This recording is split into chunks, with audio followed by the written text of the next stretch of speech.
Subscribe to our YouTube channel and press the bell icon to get the latest updates. नमस्कार।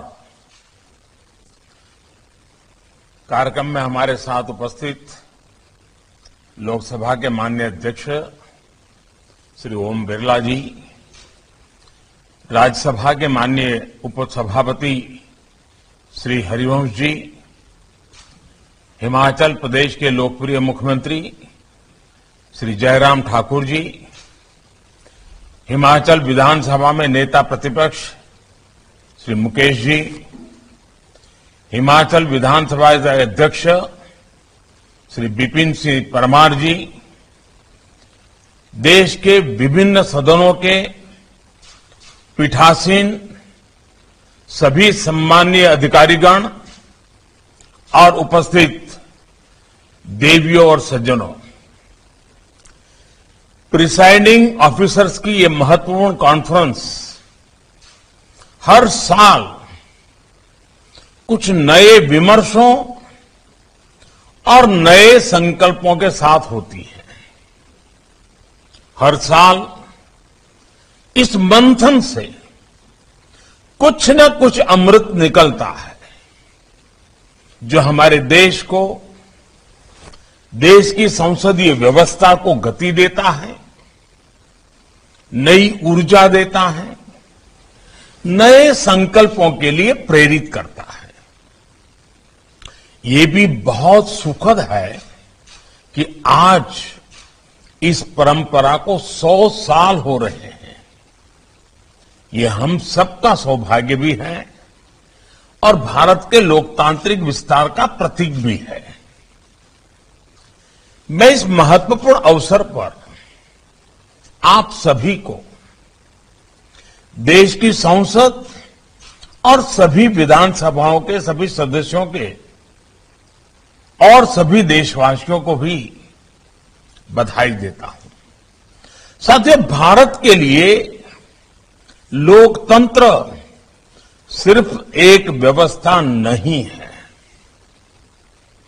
लोकतंत्र भारत का स्वभाव है, भारत की सहज प्रवृत्ति है। आपकी ये यात्रा इसलिए भी और विशेष हो गई है क्योंकि इस समय भारत अपनी आजादी के 75 साल का पर्व मना रहा है, अमृत महोत्सव मना रहा है। ये संयोग इस कार्यक्रम की विशिष्टता को तो बढ़ाता ही है, साथ ही हमारी जिम्मेदारियों को भी कई गुना कर देता है।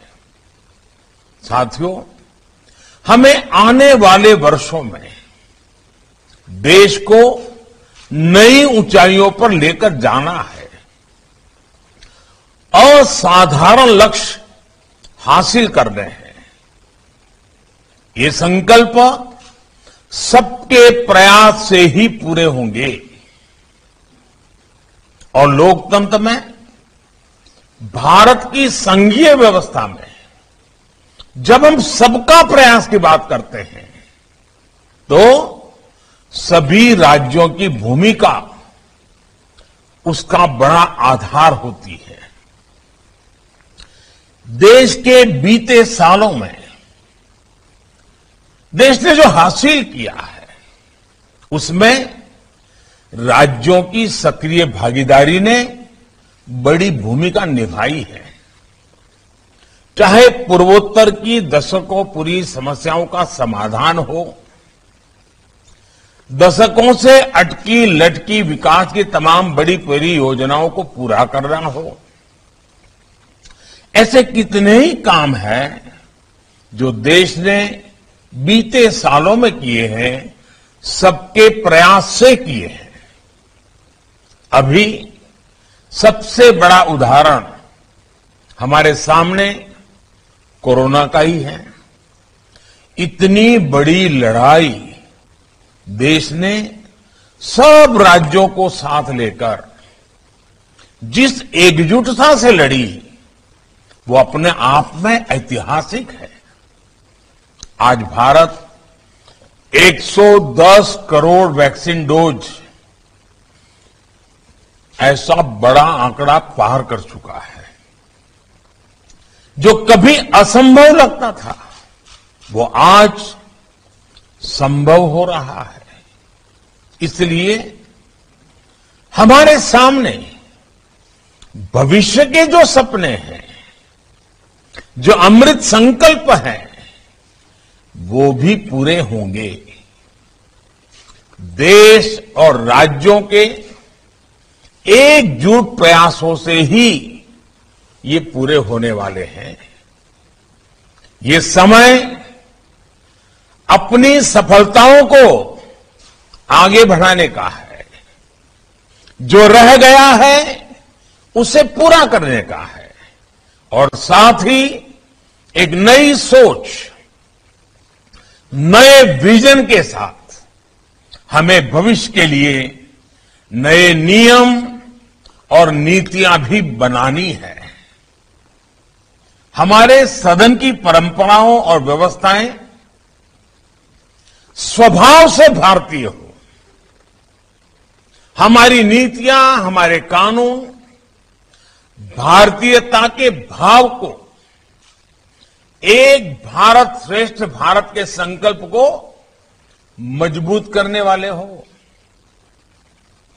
और सबसे महत्वपूर्ण, सदन में हमारा खुद का भी आचार व्यवहार भारतीय मूल्यों के हिसाब से हो। ये हम सबकी जिम्मेदारी है। इस दिशा में हमें अभी भी बहुत कुछ करने के अवसर है। साथियों, हमारा देश विविधताओं से भरा है। अपनी हजारों वर्ष की विकास यात्रा में हम इस बात को अंगीकृत कर चुके हैं कि विविधता के बीच भी एकता की भव्य, एकता की दिव्य अखंड धारा बहती है। एकता की यही अखंड धारा हमारी विविधता को संजोती है, उसका संरक्षण भी करती है। आज के बदलते हुए इस समय में हमारे सदनों की विशेष जिम्मेदारी है कि देश की एकता और देश की अखंडता के संबंध में अगर एक भी भिन्न स्वर उठता है तो उससे सतर्क रहना है। विविधता को विरासत के रूप में गौरव मिलता रहे। हम अपनी विविधता का उत्सव मनाते रहें। हमारे सदनों से ये संदेश भी निरंतर जाते रहना चाहिए। साथियों, अक्सर राजनेताओं के बारे में, जनप्रतिनिधियों के बारे में कुछ लोग ये छवि बना लेते हैं कि ये नेता है तो 24 घंटे राजनीतिक उठापटक में ही जुटे होंगे, किसी जोड़ तोड़ खींचतान में जुटे होंगे। लेकिन आप गौर करें तो हर राजनीतिक दल में ऐसे जनप्रतिनिधि होते हैं जो राजनीति से परे अपना समय, अपना जीवन समाज की सेवा में, समाज के लोगों के उत्थान में खपा देते हैं। उनके ये सेवा कार्य राजनीति में लोगों की आस्था को, विश्वास को मजबूत बनाए रखते हैं। ऐसे जनप्रतिनिधियों को समर्पित मेरा एक सुझाव है। हम अपने सदनों में बहुत सी विविधताएं करते हैं, जैसे प्राइवेट बिल लाते हैं, उसके लिए समय निकालते हैं। कुछ सदनों में 0 ओवर के लिए समय निकालते हैं। क्या साल में 3-4 दिन, किसी सदन में 1 दिन, किसी समय 2 दिन ऐसे रखे जा सकते हैं कि जिसमें समाज के लिए कुछ विशेष कर रहे हमारे जो जनप्रतिनिधि है, उनके अनुभव हम सुने, वो अपने अनुभव बताएं, अपने समाज जीवन के इस पक्ष के बारे में भी देश को जानकारी दें। आप देखिएगा, इससे दूसरे जनप्रतिनिधियों के साथ ही समाज के अन्य लोगों को भी कितना कुछ सीखने को मिलेगा। राजनीतिक क्षेत्र के नेताओं का एक जो रचनात्मक योगदान भी होता है, वह भी उजागर होगा।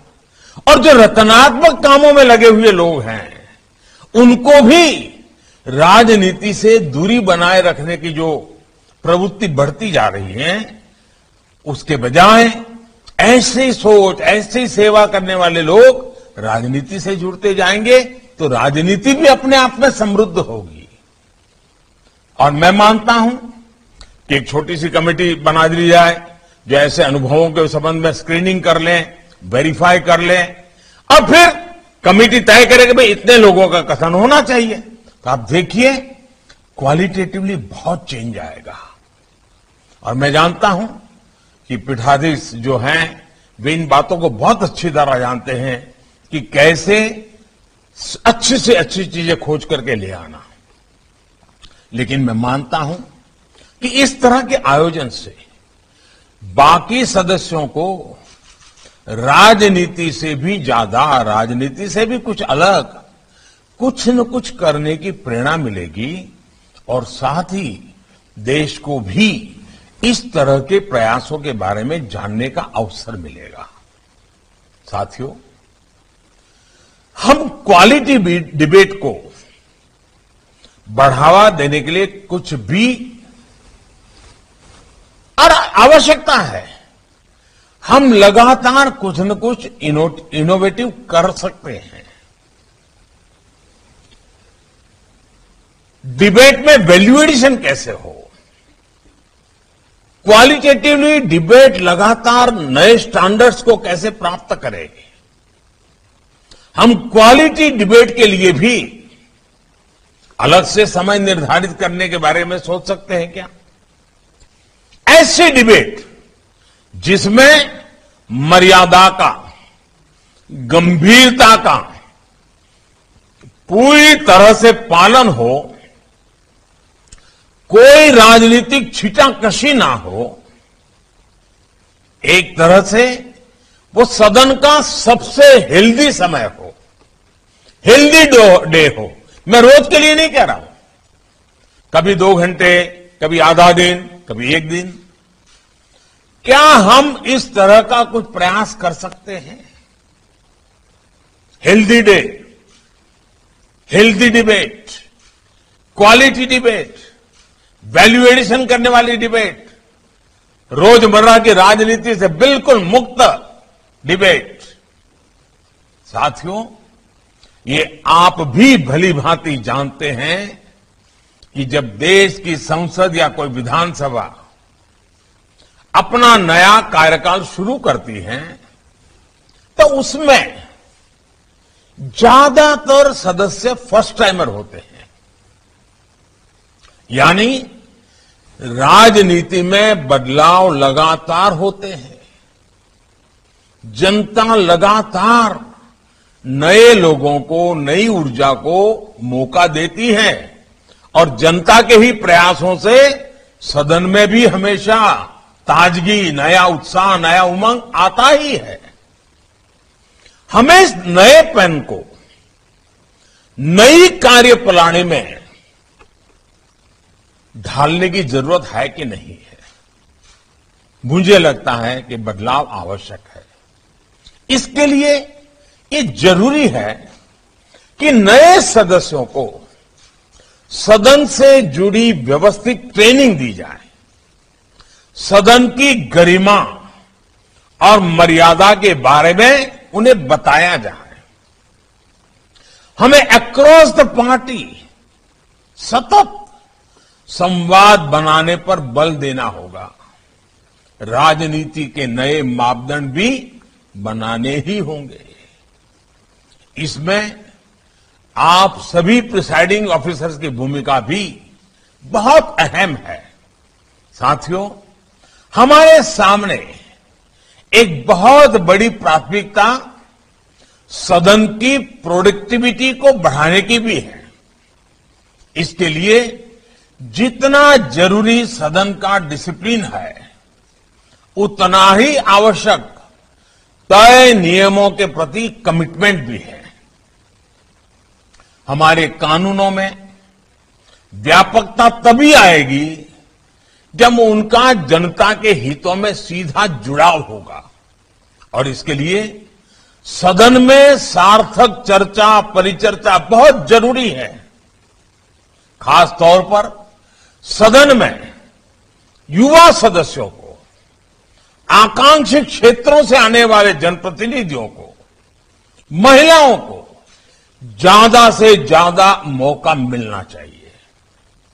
हमारी समितियों को भी इसी तरह ज्यादा व्यवहारिक और प्रासंगिक बनाए जाने पर विचार होना चाहिए। इससे हमारे लिए न केवल देश की समस्याएं और उनके समाधान जानना आसान होगा, बल्कि नए आइडियाज भी सदन तक पहुंचेंगे। साथियों, आप सभी इस बात से परिचित हैं कि बीते सालों में देश ने one nation one ration card, one nation one mobility card जैसी कई व्यवस्थाओं को लागू किया है। क्या इसी तरह की सुविधाओं से हमारी जनता भी कनेक्ट हो रही है और पूरे देश में भी एक साथ हमने एक नया अनुभव आ रहा है, मानो देश उत्तर से दक्षिण, पूरब से पश्चिम, कोने कोने में कनेक्ट हो रहा है। मैं चाहूंगा कि हमारी सभी विधानसभाएं और राज्य अमृत काल में इस अभियान को एक नई ऊंचाई तक लेकर जाएं। मेरा एक विचार, one nation one legislative platform, क्या यह संभव है? एक ऐसा डिजिटल प्लेटफॉर्म, एक ऐसा पोर्टल जो न केवल हमारी संसदीय व्यवस्था को जरूरी टेक्नोलॉजिकल बूस्ट दे, बल्कि देश की सभी लोकतांत्रिक इकाइयों को जोड़ने का भी काम करें। हमारे हाउसेस के लिए सारे रिसोर्सेज इस पोर्टल पर उपलब्ध हो। सेंट्रल और स्टेट लेजिस्लेचर पेपरलेस मोड में काम करें।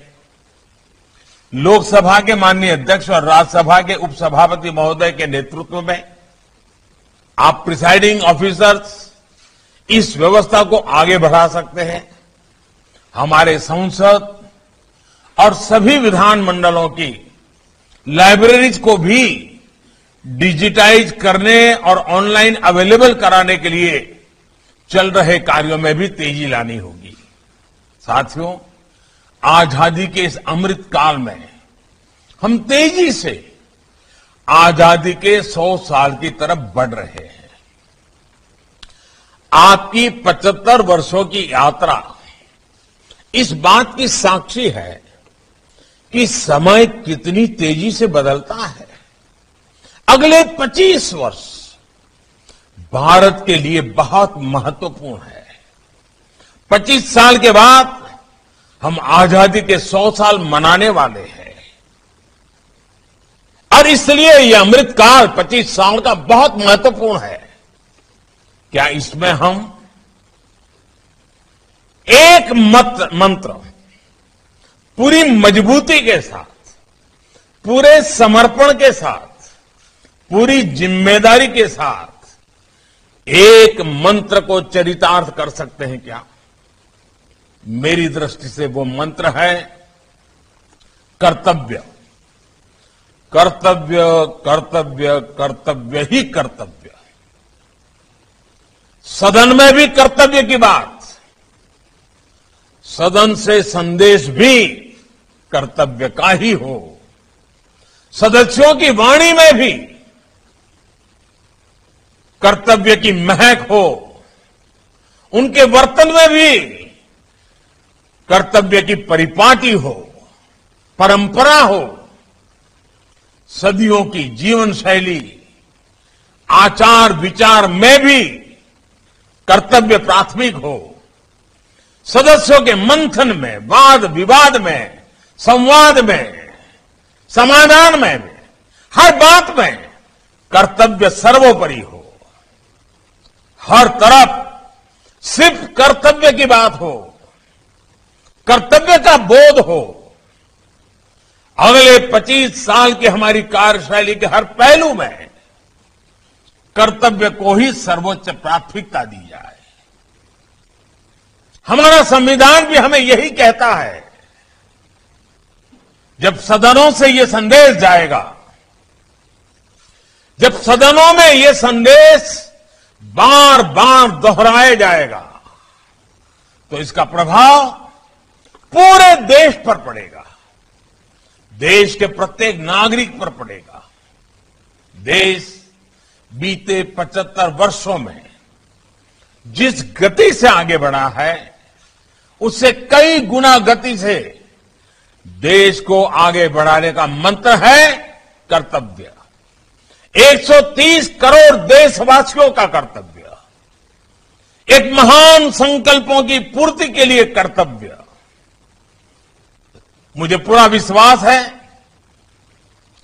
कि आज जब संसदीय व्यवस्था की 100 वर्ष की इस नई पहल के लिए आप सबको मेरी तरफ से बहुत शुभकामनाएं हैं। आपकी ये समिट बहुत ही सफल हो। 2047 में देश को कहां ले जाना है, सदन उसमें क्या भूमिका अदा करेंगे, इसकी स्पष्ट रूपरेखा के साथ आप यहां से चलेंगे, देश को बहुत बड़ी ताकत मिलेगी। मैं फिर एक बार आप सबको बहुत बहुत बधाई देता हूं। बहुत बहुत धन्यवाद।